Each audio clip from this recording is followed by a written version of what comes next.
semuanya, saya Juara Adi Saputra Sirait, instansi saya dari SMP Negeri 6 Pangaribuan, Kabupaten Tapanuli Utara, Provinsi Sumatera Utara. Di video kali ini, dalam rangka mengikuti workshop daring dari Sagu Safi dalam hal pembuatan video pembelajaran, maka di video pembelajaran kali ini, kita akan membahas pelajaran IPA kelas 8 SMP. Materinya itu mengenai gangguan-gangguan pada sistem pernapasan dan upaya untuk menjaga kesehatan terkhusus pada sistem pernapasan. Nah, untuk itu mari saksikan videonya sampai selesai dan semoga bermanfaat. Halo, berjumpa lagi dengan saya Pak Juara Sirait. Di kali ini kita akan belajar kembali seperti biasa. Jadi Bapak berharap kalian mengerjakan atau mengikuti pelajaran kali ini dengan tetap semangat dan mari kerjakan tugasnya secara mandiri dan jangan lupa dikerjakan dengan jujur ya. Kemudian lakukanlah secara disiplin. Artinya kalau kamu mengikuti pembelajaran terus-menerus, Bapak berharap kamu juga nanti akan mendapat nilai yang baik. Nah, di dalam pembelajaran kita kali ini, tujuan pembelajaran yang mau kita bahas yaitu mengidentifikasi gangguan dan upaya di dalam menjaga sistem pernapasan. Kompetensi dasar yang mau kita bahas adalah menganalisis sistem pernapasan pada manusia dan memahami gangguan-gangguan pada sistem pernapasan serta upaya menjaga kesehatan sistem pernapasan. Jadi buat anak bapak semua, mari mengikuti pelajarannya secara disiplin supaya kamu paham materi-materi yang akan kita bahas hari ini. Nah, sebelum memulai pelajaran, kita akan berdoa dahulu. Doa akan kita mulai sesuai dengan ajaran agama kita masing-masing. Mari kita berdoa dimulai.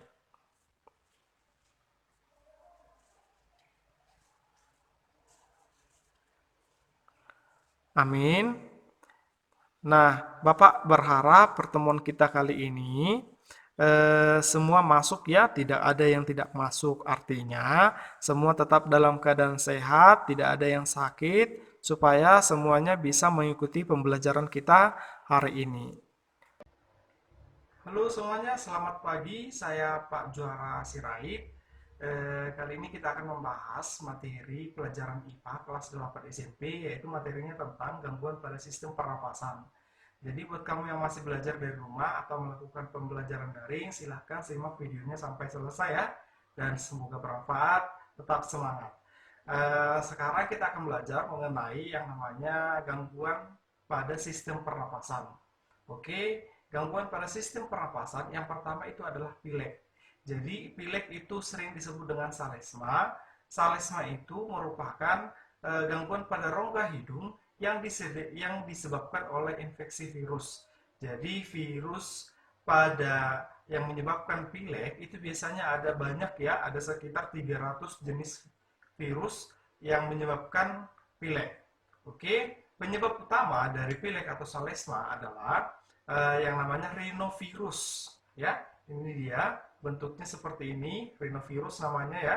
Oke, kemudian kita bisa lihat gejala orang yang mengalami pilek, misalnya biasanya adalah hidung tersumbat, kemudian bersin-bersin, yang selanjutnya adalah sakit tenggorokan, kemudian badan menjadi lesu, menderita demam, sakit kepala ataupun batuk, dan umumnya gejala pilek akan hilang dalam beberapa hari setelah terinfeksi.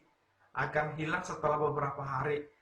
Tetapi kalau misalnya tidak hilang juga, kalian boleh pergi berobat ke dokter ataupun tenaga medis lainnya. Oke, kita lanjut ke gangguan pernapasan selanjutnya, itu adalah sinusitis namanya.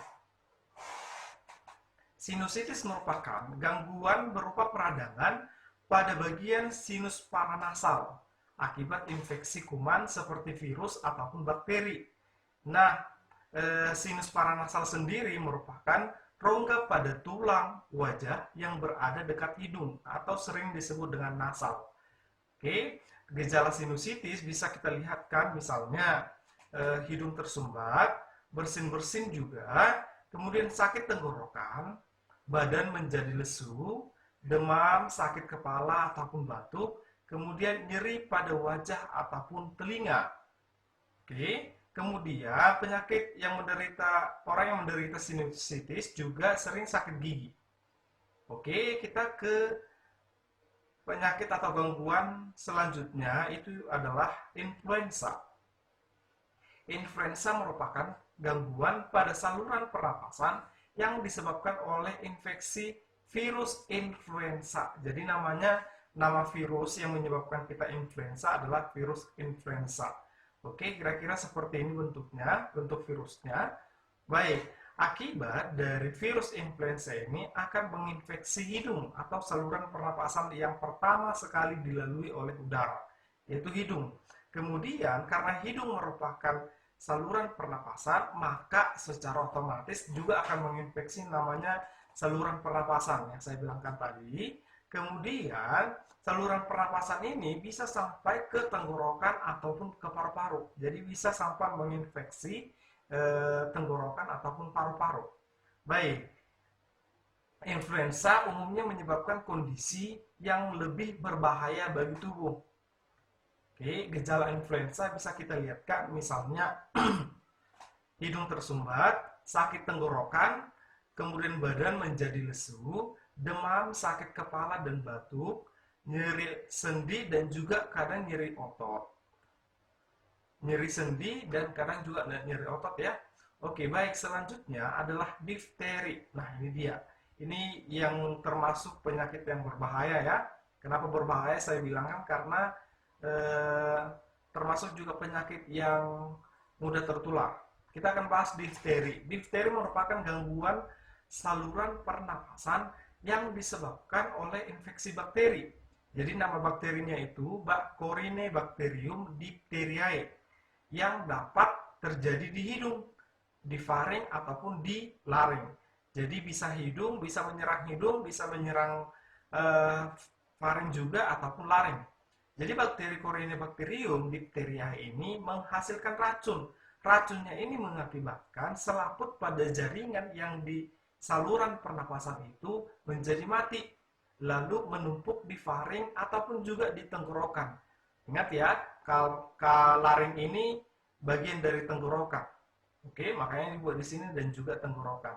Jadi ciri-ciri fisik orang yang sakit difteri itu misalkan di pangkal lidahnya ini atau di amandelnya ini terlihat seperti putih.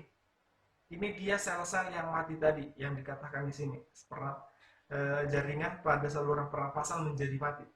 Oke, kemudian akibat dari bakteri Corynebacterium diphtheriae ini, akibatnya penderita menjadi kesulitan menelan. Otomatis ya, kalau pangkal lidahnya ini sakit berarti otomatis kalau menelan pasti sakit. Kemudian juga kesulitan untuk bernafas.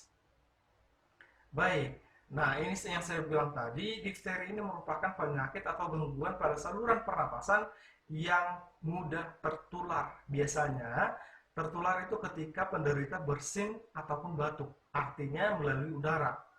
Sudah?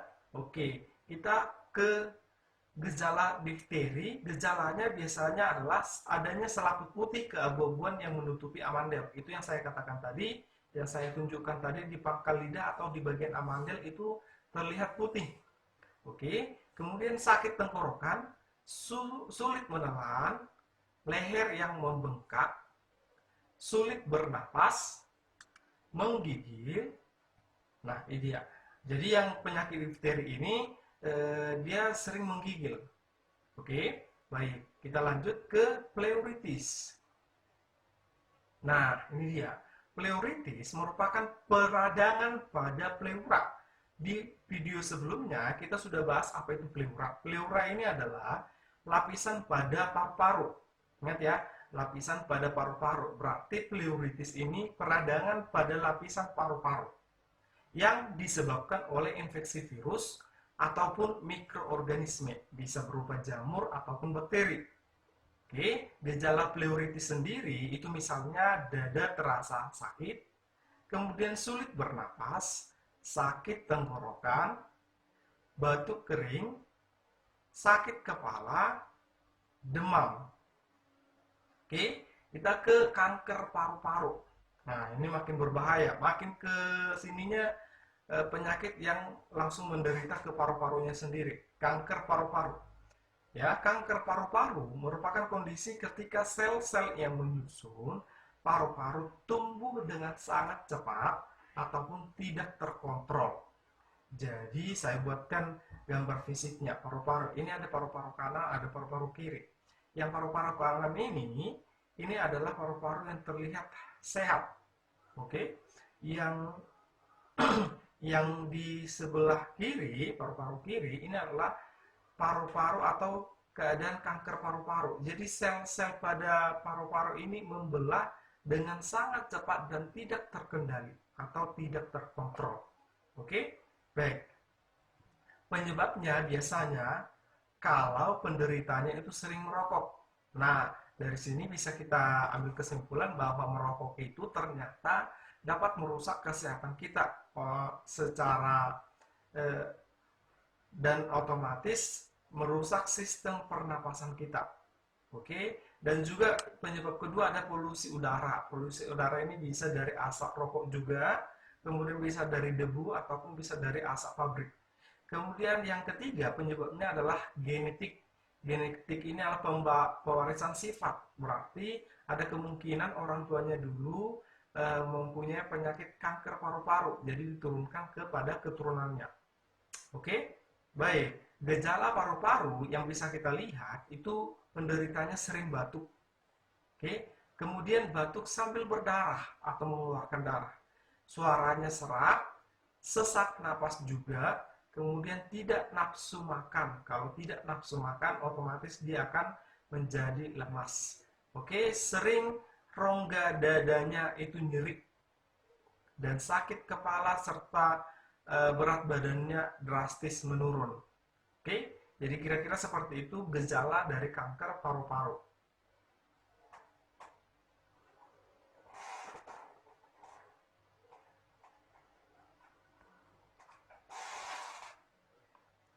Oke, sekarang kita ke pneumonia. Pneumonia ini adalah paru-paru basah ya, paru-paru basah. Pneumonia adalah kondisi peradangan pada alveolus paru-paru akibat infeksi virus maupun mikroorganisme. Oke, jadi bakteri yang menginfeksi paru-paru itu adalah Streptococcus pneumoniae atau Chlamydophila pneumoniae. Itu dia, ada dua bakteri yang paling utama menyerang paru-paru, yang menyebabkan paru-paru basah. Jadi, bakteri itu mengakibatkan alveolus sendiri di dalam paru-paru ya, alveolus dipenuhi dengan lendir dan nanah ataupun cairan-cairan lainnya. Oke, gejala paru-paru bisa kita lihat misalnya batuk berdahak, sesak napas, demam, dada terasa sakit ketika bernapas, menggigil dan sering berkeringat tanpa melakukan aktivitas yang berat. Oke, jadi duduk saja penderita paru-paru basah bisa sangat berkeringat atau basah badannya. Oke, selanjutnya adalah tuberkulosis. Tuberkulosis ini sering kita dengar ya dengan sebutan TBC. Nah, tuberkulosis merupakan kondisi ketika paru-paru terinfeksi oleh bakteri Mycobacterium tuberculosis. Sekali lagi ya, ketika paru-parunya terinfeksi oleh bakteri Mycobacterium tuberculosis yang menyebabkan timbulnya bintik-bintik pada alveolus. Tadi saya katakan alveolus ini berada di dalam paru-paru. Oke, jadi ingat, tuberkulosis ini juga salah satu gangguan pada sistem pernapasan yang sifatnya menular. Jadi, kalau kalian tahu bahwa seseorang atau teman atau kerabat sudah memiliki penyakit TBC, kalau kita mau berkomunikasi secara langsung dengan dia, silakan menggunakan masker. Oke, baik, karena sifatnya adalah menular. Jadi bakteri Mycobacterium tuberculosis dapat menginfeksi tidak hanya paru-paru saja. Nah, ini yang paling berbahaya. Jadi tidak hanya paru-paru, dia bisa juga menginfeksi lambung, menginfeksi usus, dan menginfeksi ginjal. Oke, jadi menginfeksi selain daripada paru-paru. Gejala tuberkulosis yang bisa kita lihat itu batuknya yang berlangsung lama. Jadi ketika batuk dia bisa sampai bermenit, lebih 1 menit atau 2 menit sampai batuk. Oke, kemudian dahaknya boleh atau bisa disertai dahak atau darah maksud saya ya. Kemudian kurang nafsu makan berarti jadinya lemas. Kemudian berkeringat di malam hari atau sering demam. Baik, selanjutnya adalah emfisema. Emfisema merupakan kondisi rusaknya alveolus pada paru-paru yang disebabkan oleh kebiasaan merokok. Nah, sekali lagi ya, merokok dapat merusak kesehatan kita, terutama pada sistem pernapasan. Atau karena paru-paru terpapar asap, bisa polusi, bisa zat kimia dalam jangka waktu yang lama. Ingat ini ada zat kimia, berarti berasal dari makanan kita. Jadi saya sarankan dari sekarang biasakan makan makanan yang bergizi dan sehat. Jangan yang banyak mengandung zat kimia tertentu, karena kalau sudah lama kita gunakan atau kita konsumsi dapat menyebabkan penyakit emfisema. Oke, gejala emfisema sendiri itu nafasnya pendek dan cepat, memiliki barrel chest. Barrel chest ini adalah dadanya penderita itu cenderung maju ke depan. Oke, baik. Kemudian sering batuk, kurang nafsu makan, dan sering lemas. Nah, setelah kita melihat beberapa gangguan pada sistem pernapasan tadi, jadi kita harus tahu nih upaya apa yang bisa kita lakukan supaya sistem pernapasan kita atau saluran pernapasan kita itu tetap dalam keadaan sehat. Upaya yang pertama itu adalah berolahraga secara rutin dan teratur. Nah, berolahraga secara rutin dan teratur itu dapat menjaga kesehatan paru-paru kita. Kenapa? Karena otomatis aliran darah ke paru-paru itu menjadi sangat lancar. Oke, selanjutnya itu dapat meningkatkan daya atau imun tubuh kita. Kalau kita sering berolahraga secara rutin dan teratur, dapat meningkatkan imun tubuh kita atau daya tahan tubuh kita.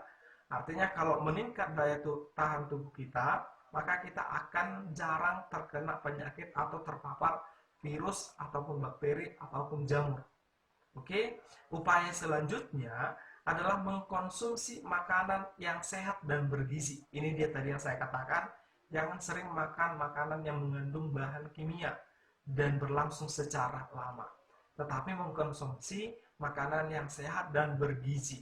Kenapa? Karena banyak mengkonsumsi makanan sehat seperti buah ataupun sayur itu bisa sebagai anti racun atau antioksidan dalam tubuh kita dan juga bisa menangkal radikal bebas. Ya, menangkal itu artinya radikal bebas itu tidak sampai masuk ke dalam tubuh kita. Jadi ditangkal, tidak sampai masuk ke dalam tubuh. Baik, usaha selanjutnya atau upaya selanjutnya adalah memakai masker ketika sedang berkendara ataupun saat menjenguk seseorang yang sedang sakit. Apalagi yang sedang sakit gangguan pernapasan seperti TBC atau seperti TBC ataupun penyakit-penyakit lainnya. Oke, baik. Jadi kita memakai masker ketika berkendara tujuannya adalah untuk menghalangi debu atau polutan-polutan lainnya masuk ke saluran pernapasan kita. Masuk mulai dari hidung, menghindari itu dia. Makanya kita harus pakai masker ketika sedang berkendara. Kemudian kita menggunakan masker ketika menjenguk seseorang yang sedang sakit, tujuannya untuk meminimalisir penularan penyakit. Ini dia, kalau apalagi penyakit menular, ya. Upaya selanjutnya adalah tidak merokok dan menghindari asap rokok. Jadi kita dilarang untuk merokok dan juga mendekati orang yang merokok.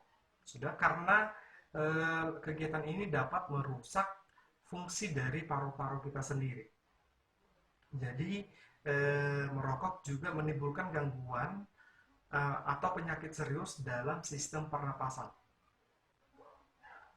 Oke, kemudian upaya yang terakhir yang mau kita bahas adalah menjauhi berbagai alergen penyakit asma. Jadi alergen ini adalah hal-hal atau benda-benda yang dapat membuat kita menjadi alergi. Contoh-contoh alergen itu bisa debu. Jadi bisa karena debu kita menjadi alergi atau menjadi pilek. Kemudian serbuk sari dari bunga, beberapa orang ada yang alergi terhadap serbuk sari. Dan yang paling sering adalah alergi terhadap rambut-rambut halus dari hewan, bisa kucing ataupun anjing, atau bisa juga burung. Oke, kira-kira sampai di sini materi kita. Nah, bagaimana? Sudah paham materi kita? Pastinya sudah paham ya. Nah, setelah kita mempelajari gangguan-gangguan pada sistem pernapasan dan upaya untuk menjaga sistem pernapasan, Bapak mau memberikan kamu soal. Ingat, soalnya dikerjakan secara mandiri dan harus jujur. Jangan lupa tetap semangat. Nah, berikut soal-soal yang akan kamu kerjakan.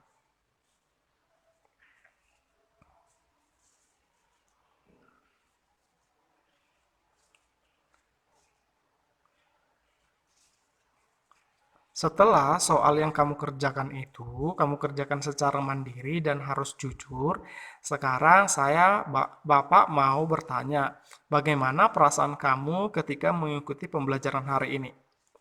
Apakah senang, apakah sedih, apakah biasa-biasa saja? Yang pastinya dalam keadaan senang ya. Nah, supaya pembelajaran kamu lebih baik, Bapak mau memberikan kepada orang-orang yang mengerjakan tugasnya secara mandiri dan jujur hadiah yang terbaik untuk tiap kamu. Ini dia hadiahnya untuk kamu. Selamat ya buat yang memiliki atau menyelesaikan tugasnya secara jujur dan mandiri. Nah, sekarang Bapak mau memberikan tugas bagi kita atau bagi kamu untuk kamu kerjakan di rumah. Tugasnya adalah silahkan kalian mengamati pernapasan kalian dalam satu hari. Jadi perhatikan apakah ada gangguan, apakah ada organ-organ yang salah atau sistem yang salah dalam pernapasan kalian. Kemudian tuliskan atau buatkan laporan kamu ya. Nah, materi kita selanjutnya atau materi kita besok yaitu tentang sistem ekskresi. Nah, sistem ekskresi tersebut sudah ada dalam buku paket yang sudah Bapak bagikan sebelumnya. Sebelum kita akan memulai proses pembelajaran besok, Bapak berharap kamu sudah membacanya terlebih dahulu ya, supaya pembelajaran kita besok lebih lancar dan lebih paham, sehingga kamu lebih memahami juga materi-materi kita tentang sistem ekskresi.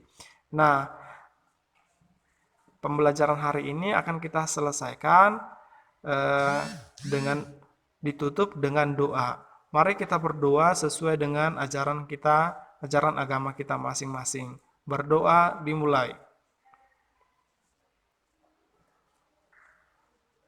Berdoa selesai.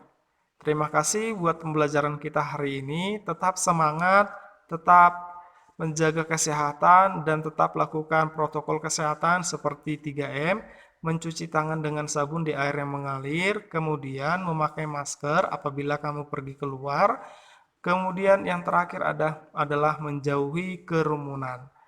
Sampai jumpa.